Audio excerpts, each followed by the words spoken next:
اللي تيقول لك هذوك الناس في الجبل اشنو جالسين كيديروا تما، شنو شادهم تما، علاش جالسين في ديك التماره، كاين اللي برد، كاين الصعوبات، اش يعيشوا يديروا تما.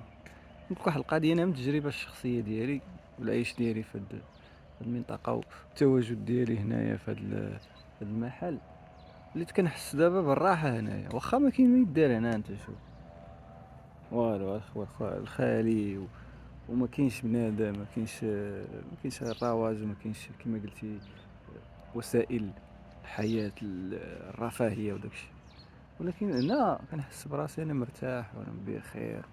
كاين واحد الارتباط نفسي كيكونوا الانسان مع المكان، ارتباط نفسي، ارتباط جسدي، ارتباط روحي. يعني ماشي غير اخلط وقول اش كيديروا هذوك تما، حيد سير بحالك من تما، علاش جالس تما. لا، بنادم من قديم الزمان كيرتبط بالاماكن، وكينسج قصص، وكينسج ذكريات، وهذوك الذكريات تيخلوك انت فهمتي ما تقدرش تخلي ديك البلاصه، واخا ما فيها ما يدار، واخا فيها صعوبات الحياه، ولكن هذاك الانسان كيحس بواحد السكينه وبواحد الهدوء وبواحد الراحه اللي كتخليه ما يفارقش، واخا كيكون ممرت في هذيك البلاصه.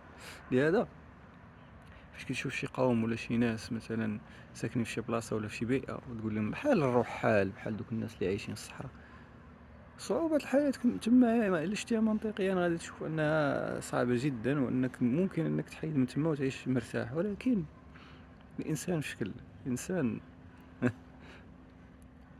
الكائن الغريب عنده وجهة نظر أخرى. هذا مكان